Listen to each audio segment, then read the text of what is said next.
So this image that we are about to put up on the screen, go ahead.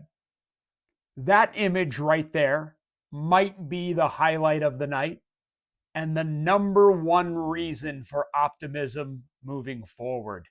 As most of us would agree, the Pittsburgh Penguins have traditionally gone where Sidney Crosby takes them. And last night, his competitive spirit, his conscientious play, and yes, his much-needed offense led to smiles all around in what was, by my account, the most competitive, concentrated, and committed display of Penguins hockey to date.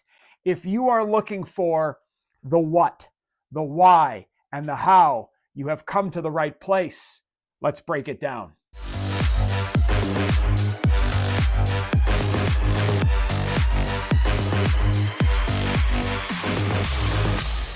So first off, yes, I acknowledge that the Anaheim Ducks are not the Winnipeg Jets, the Vegas Golden Knights, or the Dallas Stars.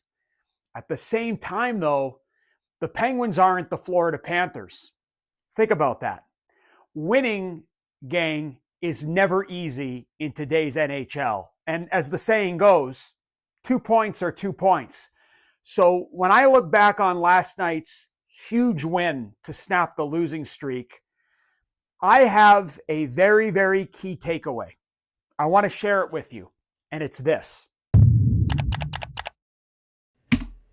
The game plan executed by the Penguins last night, it's our bottom line up front, is very, very repeatable.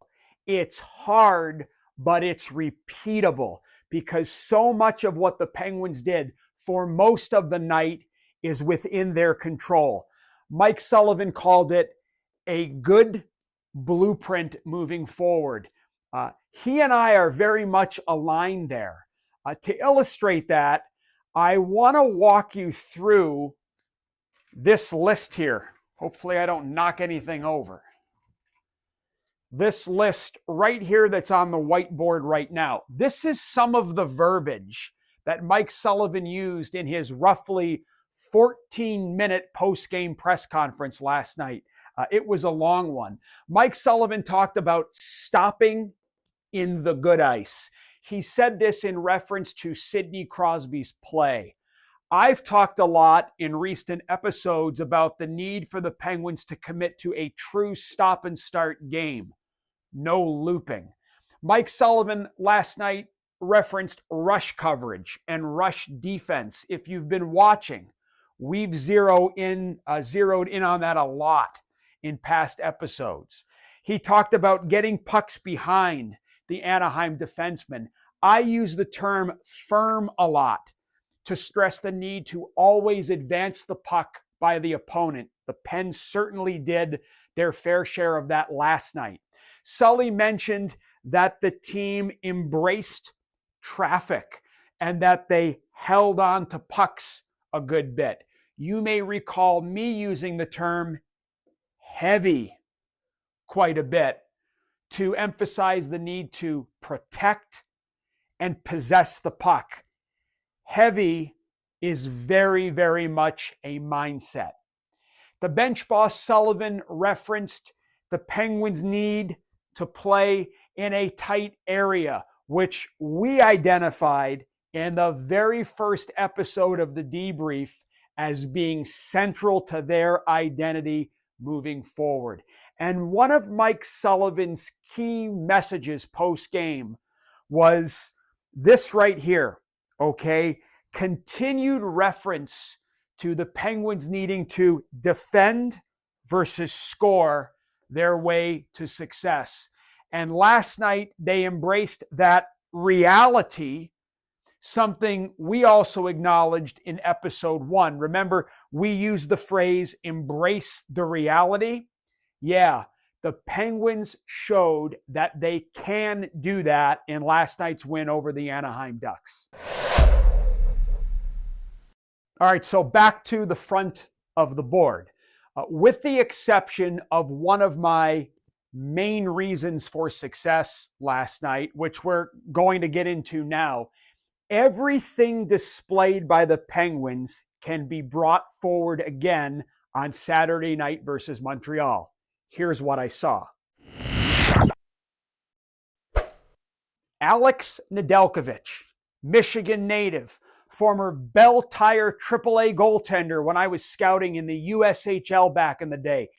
He made 6 to 7 big saves in the hockey game, 4 of which came in the later stages of the third period. If he doesn't come up with those saves, it could have been a much different outcome and a much different vibe. But if the Ducks goalie, Lucas Dostal, wasn't dialed in to start the game, the Ducks could have found themselves in a very deep hole. A to A plus level goaltending is paramount in today's NHL. The best teams get it consistently. It is impossible to play great defense all game long, as in every minute and every second. Today's game just doesn't allow for it. It's too fast. It's too reckless. The rules don't promote holding the opposition up. And the reality is, most of today's players come up more wired for offense than defense. I didn't say it is impossible to be great defensively. What I'm saying is it's really hard to be great defensively for the entire game. On Wednesday, I joined Dan Kingerski's live chat on this very channel, and I shared with Dan and the audience that the 3 reasons for the Penguins' shortcomings to date were in this order right here, okay? Average to above average collective goaltending, a lack of finishing in key moments of the game in particular, and insufficient defensive detail and commitment. The Pens checked all 3 of these boxes last night. The goaltending piece, this here, is the one box that they control the least because it's dependent on one individual, last night, Nedeljkovic, and yes, there is an opponent trying to score. But these other 2 factors, these other 2 of our big 3 are very much within the Penguins' control, and these can be repeated on Saturday. All right, so this one here was big. The Penguins took ownership of their inside game on both sides of the puck. Yes, their stop and start game in the defensive zone was solid. Yes, their stick detail was top notch. Yes, their forwards hunted back and played that 360-degree look and see game against the rush that we've been talking about. But the defensemen collectively did a very good job of protecting the inside versus Anaheim's speed. We call what they did playing small, believe it or not, being dots in, okay, converging. We're going to look at more of this on the video in a bit. On the offensive side of things, as the game wore on, the Penguins, who won the possession game, started getting to the inside on the Anaheim goaltender. I felt that Michael Bunting really led the charge here and dragged his line mates and his teammates into the inside fight. Net presence, traffic, presenting a target, having stick purpose for the defenseman to shoot at was very key in last night's game. In the second half of the game in particular, the Penguins were in front of the goaltender and they were on the inside with purpose. Sid's first goal was very much an example of that. And lastly, I think the coaches were a very big factor in the win. I know we have a percentage of the audience who believe that it's time for a change. You are entitled to that opinion. The players clearly don't share it, though. Players who don't believe in their coach or don't believe in the message don't play as dedicated and as diligent as the Penguins did last night.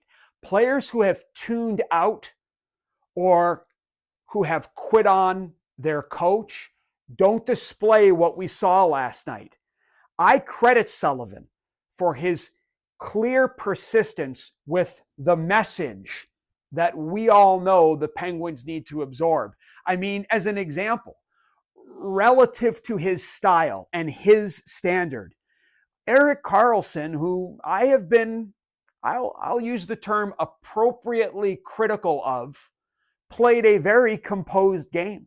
All right. That reflects positively on the coaches, particularly David Quinn, who I know has spent a lot of time with the Penguins D-corps. Mike Vellucci's penalty kill continues to be a bright spot. And I'm sure that Ty Hennes, a name you may not know, the Penguins' third assistant coach, who's sort of like their skill development guru, was harping on the bench to the forwards about getting to the inside with stick purpose. All right. I also think that Sullivan's bench and game management were bang on last night. I really credit him for getting Sidney Crosby going.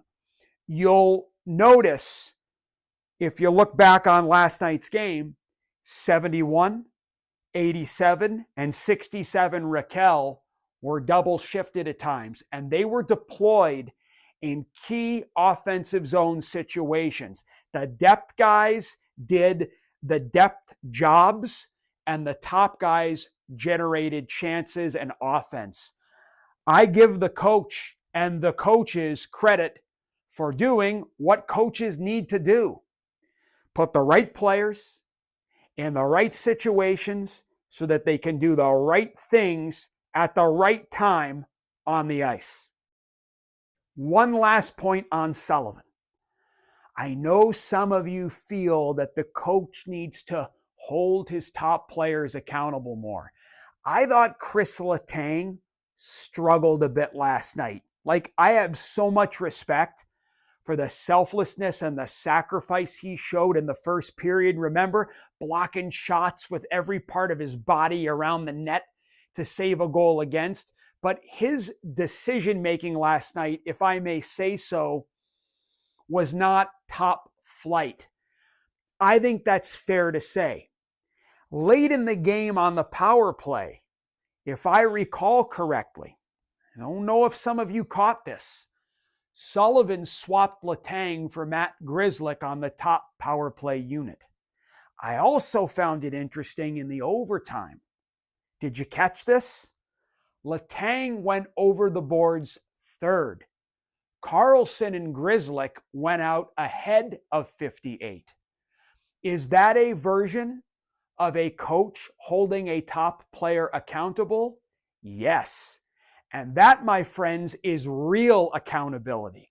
Screaming and yelling at a superstar core player during a media timeout to get thumbs up emojis or likes on social media is not. So good on Sullivan for that. You know, I read all of the comments left here on the channel. I have a feeling that some of you are going to chirp me for being the president of the Mike Sullivan fan club. That's not the case. I call it when I see it, how I see it. To that point, we have a saying that we use in coaching. It's called catch 'em doing it right. We correct them when they do it wrong, but we have to also be on the lookout for when they do it right, and we've got to show them. These are National Hockey League players. They're highly compensated. They're the best in the world, but they're human beings. We've got to catch them when they're doing it right. If I'm David Quinn and I'm in charge of the defense, after practice today, what I do is I get my D-corps together for 10 minutes. I bring them into my office and I have them huddle around the TV on my wall. I don't bring them into the big open video theater. I bring them in my office, huddled together like the pack that we are trying to be. because I want to continue to create that vibe. And what I do is I show them 4 to 5 clips of us owning the inside versus Anaheim, with specific emphasis on the D playing dots in, protecting the middle, converging, playing small, all the things that we are going to look at now. And my message to them is the message of today's episode. Repeat this on Saturday against Montreal better. One of the very few instances in last night's game where the Pittsburgh Penguins defensemen found themselves outside the dots versus inside the dots, converging, playing small, and protecting the interior was on the goal against. You might remember this. So the Ducks come up with the puck through the neutral zone, and right now we see Ryan Graves is lunging forward outside the dots. Ryan Graves should be at or inside the dot with a good long stick denying the middle, his butt to the back of the net, giving up outside ice or bad ice while he protects the inside or the good ice. So Graves gets beat, and then when he comes back to his end zone, his job as the third player back is to stop right at or in front of the net. He should look and see that there is an attacker oncoming, and he should stop with his stick to the middle, discouraging that inside play. Instead, Graves drifts low below the goal line. He's big and he's upright, and Cody Glass, the fourth player back, is a bit too low and a second late, and the Penguins find themselves down 1-0. So 3 breakdowns, if you will. Graves lunges and gets outside the dots here. Graves doesn't stop at the net with a good stick here, and Glass is a bit too low and a bit too late, and the Penguins unfortunately find themselves down 1-0. This clip illustrates what we saw from the Penguins most of the night, and much improvement from Ryan Graves at a critical moment of the game, 1-1 late in the third. So here, the Ducks bring the puck up the rink. Look at where Ryan Graves is right now. He's trying to get himself at or inside the dots. Good long stick on puck, not lunging, absorbing ice, allowing the play to come to him. Jack St. Ivany, his partner, on the inside, protecting in the middle. Anthony Beauvillier, first player back, coming back with a good stick to the inside of the rink, protecting, as Mike Sullivan calls it, the good ice. And just like that, by Ryan Graves playing big and poised, stick on puck, the play comes right to him. Penguins forwards get back, and now they're in the neutral zone, which is a far better place to be. So nice job here, Ryan Graves, converging, protecting the inside. His partner, St. Ivany, same thing, good long stick. Anthony Beauvillier stops. Secondary hunt comes through, and the Penguins are out into the neutral zone. Nicely done.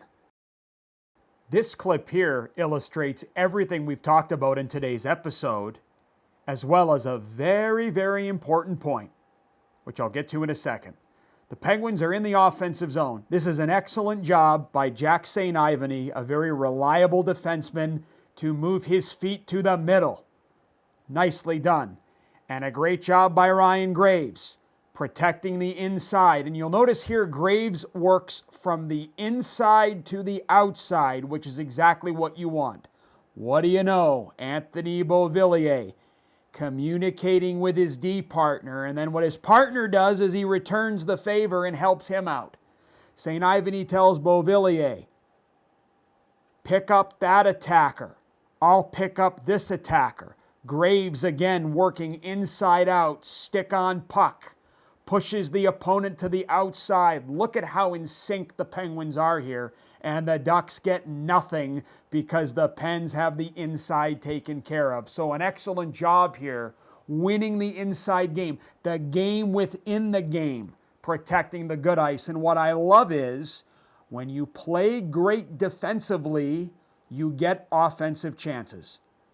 Nice, subtle little area play by Bunting to Beauvillier. Jack St. Ivan, he recognizes we are on offense, so he jumps in the play, and the Pens get a nice scoring chance. This is everything we've talked about in the episode, as well as the critical principle: great defense leads to offensive chances. This is our last clip, and it might be my most favorite because of the time of the game and the score of the game.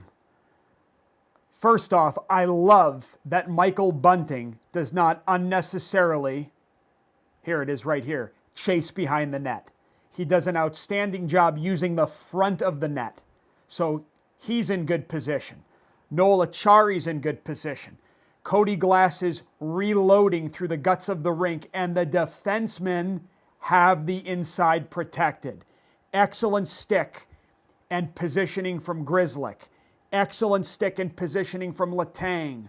The forwards are coming back through the guts of the rink. The Penguins give up the outside. Again, tremendous stick by Matt Grzelcyk. Letang's in good position. The forwards hunt back through the guts, and what do? They stop. 5 in the picture. The Penguins were connected in here. 5 in the picture. They are connected down here in the defensive zone. 5 in the picture. There's no loops. They're stopping and starting. There's no loop or turn away here. There's no loop or turn away here. And the Penguins are out into the neutral zone. If the Penguins are going to be successful most of the game, for most of the games, this is how they are going to need to commit to playing. Martin St. Louis is the head coach of the Penguins' next opponent, the Montreal Canadiens. While I have tons of respect for Marty St. Louis, the former player, the coach, and the competitor that he is, I got to tell you, if I'm shooting straight, I am not a fan of how the Montreal Canadiens are built, and I'm not the biggest fan of how they play. I think this is a very winnable game for the Penguins. We talked a few episodes back, you may remember, about the Penguins needing to win the games that they can win and that they should win, especially at home. This is one of those games. A real key for the Penguins will be emphasis on the weak side versus the rush. When Greg Cronin, head coach of the Anaheim Ducks, great hockey guy, by the way, watches Thursday night's game back, he's probably done it already, but my guess is he's going to come away wishing the Ducks shot the puck more off the rush and took what the Penguins gave them. Displaying a shooter's mentality has been an offensive point of emphasis for Marty St. Louis. I would expect the Habs to take a few more predictable shots off the rush than the Ducks did, especially early in the hockey game. If the Penguins continue to take strides in doing what we just looked at on the video, Montreal's attack should probably look, a bit something like what you see here. They're in red. The Penguins are in black. The goaltender, Nedeljkovic, he wants the wide perimeter shot all day, every day. What the Penguins have to focus on is the weak side or the rebound and the next play, if there is one. It's critical both defensemen stop at the net and protect the inside. But to the goaltender, in the house with good sticks. The forwards need to hunt back like we looked at on video, have purpose, look and see, and not just be back, but eliminate people and sticks. And if there's a rebound in tight D, don't worry about the puck. Focus on the man. Montreal is quick and talented off the rush. Caulfield, Suzuki. As an aside, keep an eye out for rookie D-man Lane Hudson out of Sully's alma mater, Boston University. He's a good one. But I think Coach St. Louis, I think he wants a little less flash and a little more action. Look for the Habs to put pucks on net and get bodies to the paint. So D, forwards, protect the inside, protect the front side, but also remember, we've got to make sure that we're protecting the backside of the zone. On Thursday night, when I watched the Penguins in the other zone, the offensive zone, I felt like they played heavy. I thought they played tight, and I thought they played down low, deep in the zone, below the hash marks early on. And as the game wore on, and Anaheim, who I thought played a fairly solid defensive road game, started to wear down, I noticed that the Penguins began expanding the zone, creating more motion with their D. I thought they started to make more east-west plays. It's as if they invested early to loosen later on. We need this approach against Montreal. Their defensive play has been suspect lately. Don't give the Montreal Canadiens unnecessary confidence. Make them defend. Let's play down low, at least initially, and open up the top half of the zone later on as the game starts to progress. The best defense is a good offense. That's a great saying. An offense that, as Mike Sullivan says, plays tight, embraces traffic, and hangs on to pucks. Those are his words, not mine.